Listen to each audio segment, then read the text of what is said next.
intrigued, disputed, litigated. Violent party factions, false leaders claiming to be world acharya, and which party had been right? No, both had been wrong, all wrong, because the Gaudiya Math had disintegrated. Now, the words, muts, and no preaching. No real preaching as before, when he, Simhaguru, had cast fear into the Mayavadis, had led an army of young, powerful preachers to march throughout India and the world. And the greatest sufferers of the Gaudiya Math's dissolution were the people, the non-devotees, who had little hope of being delivered from the batterings of Maya. Srila Bhaktisiddhanta Saraswati had begun a spiritual revolution, but that revolution had now been overthrown by Maya. The scattered particles of the Gaudiya Math had settled quietly into self-satisfied, insular, almost impotent units, and it was the people in general who suffered. Abai groped after memories of his spiritual master. He felt secure in that his own relationship with Srila Bhaktivedanta Saraswati was intact, continuing. Yet he felt helpless. He was diligently pursuing his spiritual master's order to preach in English, yet without his spiritual master's physical presence, he felt small and very much alone. At times like this, he questioned the wisdom of having left his family and business. Shall I continue, Mataji? Thank you, Kate. Lamenting Srila Bhaktisiddhanta's absence and the fall of Gaudiya Math, he composed the beloved poem Virahastaka. Srila Prabhupada, you are always compassionate toward these suffering jiva souls. On this occasion of your separation, I see only dejection, an unlimited ocean of mercy, cutting an illusion. Nityananda distributed an ocean of flood of love of God. The Jati Gosai stopped the stream, but coming yourself, Lord, you revealed the solution. So once again, everyone was immersed in the flood of love. Even one so fallen, insignificant, and sinful as I. On the strength of Lord Chaitanya's order, you sent all of your servants door to door as gurus. There was preaching everywhere, from the sea to the Himalayas. Now, in your absence, everything is darkness. O Srila Prabhupada, you are always compassionate toward these suffering jiva souls. On this occasion of your separation, I see only dejection. In the same way that Avaita Prabhu taught Lord Gora, so did Bhaktivinoda pray. His enthusiasm brought you. On the strength of his enthusiasm, you came and made everyone understand that India is a holy land. One who takes his birth in the land of Bharata must make his life perfect and then preach to others. The Mahamantra message you preached everywhere. Now, in your absence, Lord, everything is darkness. Your ocean of compassion has again been stopped. To spare the great misery has cut through my heart. Without Lord Chaitanya's message, there is just confusion. Seeing this, all of us feel pangs of separation. The conditioned souls are all in darkness once again. They are searching for peace, but are dying in the ocean of anxiety. O Srila Prabhupada, you're always compassionate toward the suffering jiva souls. On this occasion of your separation, I see only dejection. Thank you, Mataji.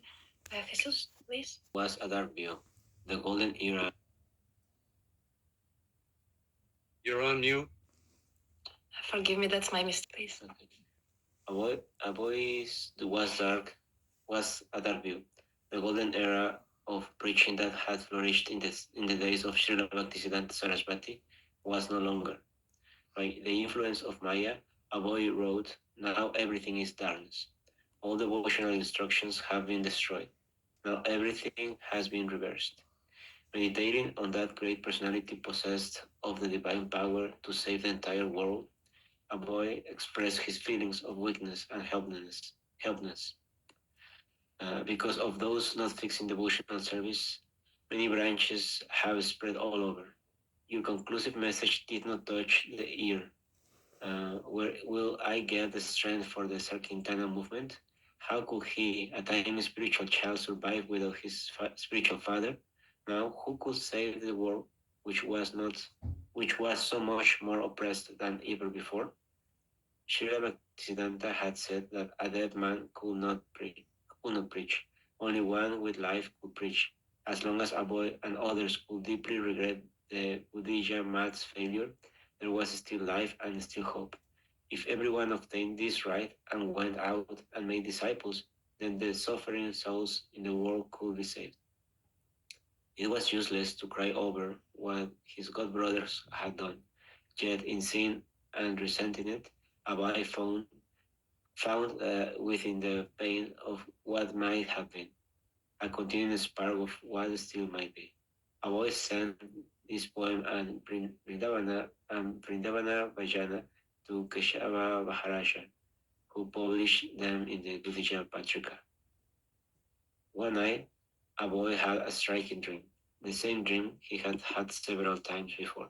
During his days as a householder, Srila Bhaktisiddhanta Sarasvati appeared, just as a boy had known him.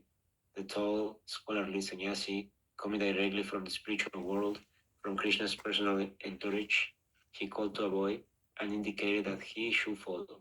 Repeatedly, he called and motioned. He was asking a boy to take sannyasi. Come, he urged, become a sannyasi. Thank you. Abai was of wonder. He thought of his instruction as another feature of the original instructions Srila Bhaktisiddhanta Saraswati had given him at their first meeting in Calcutta. The same instruction that his spiritual master had later solidified in a letter. Become an English preacher and spread Krishna consciousness throughout the Western world. Sannyasa was for that end. Sannyasa was for that end. Otherwise, why would his spiritual master have asked him to accept it? Abai reasoned that his spiritual master was saying, now take sannyasa and you will actually be able to accomplish this mission. Formerly, the time was not right. Abai deliberated cautiously. By accepting sannyasa, a Vaishnava dedicates his body, mind, and words totally to the service of the Supreme Personality of Godhead, renouncing all the other engagements. He was doing that already. Srila Bhaktisiddhanta Saraswati had offered sannyasa to his leading disciples so that they could continue his mission. They hadn't done it. Preaching in the West had proved perilous even for the Gaudiya Math's most recognized sannyasis. How could he, a mere householder, presume he could succeed where the others had failed? He was hesitant. The helpless, incapable feeling he had expressed in his Virahashtaka was there, but now his spiritual master was beckoning him over all other considerations, even over natural humility. Now, although he was elderly and alone, the desire to preach, just as his spiritual master has preached, remained with him. A fierce, though sometimes quietly expressed determination. The Vedic standard and the examples set by the previous acharyas was that if one wanted to lead a preaching movement, sannyasa was required. Srila Bhaktisiddhanta had taken sannyasa to facilitate his missionary work. Lord Chaitanya had taken sannyasa to further the Sankirtana movement. Of course, Lord Chaitanya was the Supreme Personality of Godhead, but when his young students had been disrespectful towards him, treating him as an ordinary man, he had taken sannyasa. Because a sannyasi is automatically respected. Lord Chaitanya's acceptance of sannyasa was a calculated tactic. As soon as he began traveling throughout India as a sannyasi, he immediately attracted thousands of followers to the Sankirtana movement. Many cheaters would accept the saffron dress and abuse the respect given to sannyasis. Lord Chaitanya had advised against accepting sannyas in the age of Kali. He knew that cheaters in the guise of sadhus would act immorally, accumulate funds for their own sense gratification, and make many followers simply to enhance their own prestige. Posing as swamis, they would cheat the public. Because the people in age of Kali are unable to follow the rules and regulations of sannyas, Lord Chaitanya had recommended that they simply chant Hare Krishna. However, if a person could actually follow the rules, and especially if he had to spread the Sankirtan movement, sannyas was necessary. Abhay first had to approach one of his godbrothers for permission. He decided to turn to Bhaktivilal Tirtha Maharaj, formerly Kunja Bihari, the leader of the Chaitanya Math in Calcutta. Abhay still thought of the Chaitanya Math as the headquarters of his spiritual master's mission. During the heated legal disputes, the Chaitanya Math had been the most prized acquisition, and since 1948 it had been under the legal ownership of Bhakti Vilas Tirtha Maharaj. Now, although each sannyasi had his own place or places, the Chaitanya Math and Bhaktivilas Tirtha Maharaj legally represented the Gaudiya Math entity. Apoy felt that if he were to take sannyas and go preach in America, he should give the Chaitanya Math the first opportunity to support his work. In April 1959, Aboy wrote to Tirtha Maharaj inquiring about sannyas and the Chaitanya Math's printing some of his manuscripts.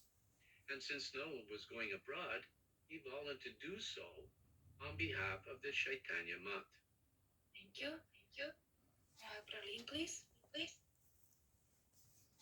Bhaktivilasa Tirtha Maharaj replied that Abhay should first join the Chaitanya Math.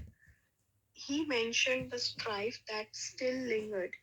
Those who are acting against Chaitanya Math, they are motivated by their individual ambitions. Anyone who was against the Chaitanya Math, he said, was acting illogically and against the instructions of Bhaktisiddhanta Saraswati.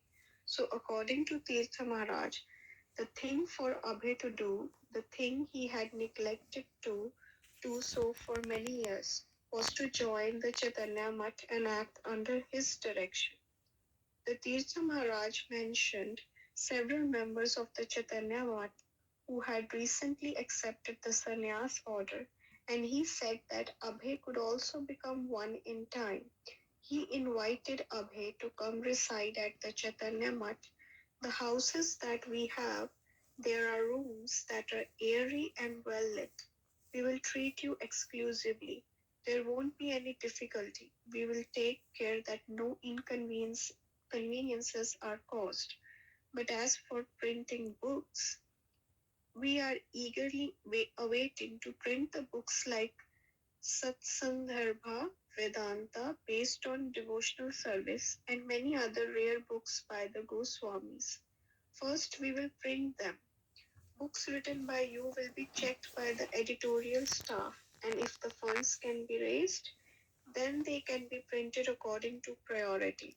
The books will be printed only if they are favorable for the service of the Chaitanya Math.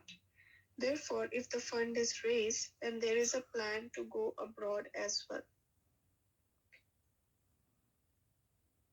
Kate, please. You.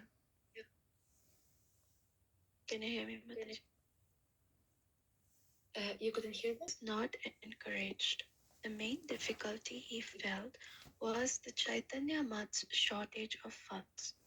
Srila Prabhupada, I was working with my broken typewriter. I went to our Tirtha Maharaja. You give me a room and print my books. Give me some money, I will join you. I had thought, this is Guru Maharaja's institution. He did not say no, but the printing of books was a difficult task for him.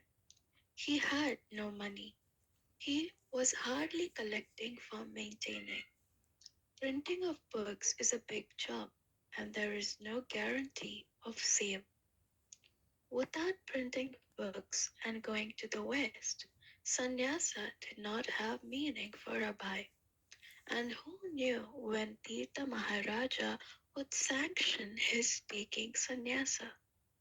There was no point in going to Calcutta just to reside in an airy, well-lit room that he had already in Vrindavana.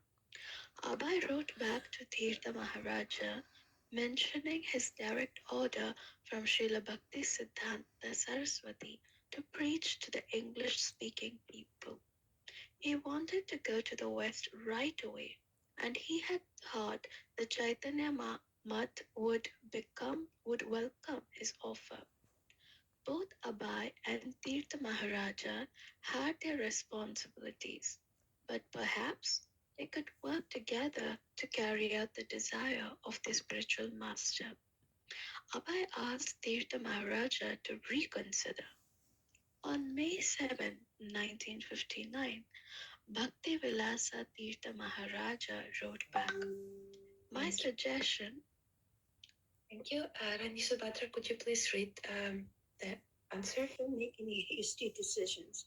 For the time being, you stay with us and engage yourself in the service of the society and then accept Tridanda sannyas. The purpose of accepting Tridanda is to serve the society. If that is your desire, then Sri Chaitanya Math will decide about your going to America to preach and make all the arrangements. It can never be the principle of the society to let one act according to his individual attempt or desire. The society will decide after consulting with the heads what is to be done by whom. This is what I want to say. First, first of all, it is necessary to identify oneself with the society. In order to preach in America or in other foreign countries, it is important to have dignified organization in the background. And secondly, it is necessary to establish oneself in India before going to preach in the foreign countries. Now, it is said that there are no conferences or meetings in the West as before. Communication is done through the media of television. Thank you. Avoy could understand the needs and priorities of the Chaitanya Math, but he could not allow them to overrule what he considered the highest mandate, preaching as Srila Bhaktisiddhanta Saraswati had ordered. Avoy had offered his services to the leaders of the Chaitanya Math, thinking they might also see things in his way. He thought that with the world's crying need for Krishna consciousness staring them in the face, they might see that this Abai Babu was convinced and enthusiastic, and so should be sent right away with whatever he required. But they had other priorities. Abai next turned to Keshava Maharaja in Mathura, and Keshava Maharaja told Abai to take sannyasa immediately. After corresponding with Tirtha Maharaja, Aboy had felt some uncertainty about accepting sannyasa, and now that he was being encouraged so strongly, he resisted. But Keshava Maharaja was insistent. Srila Prabhupada talking. I was sitting alone in Vrindavana, writing. My god brother insisted to me, Bhaktivedanta Prabhu, you must do it, without accepting the renounced order of life. Nobody can become a preacher. So he insisted. Not he insisted, he practically, my spiritual master insisted. He wanted me to become a preacher, so he forced me through this god brother. You accept. So, unwillingly, I accepted. Thank you.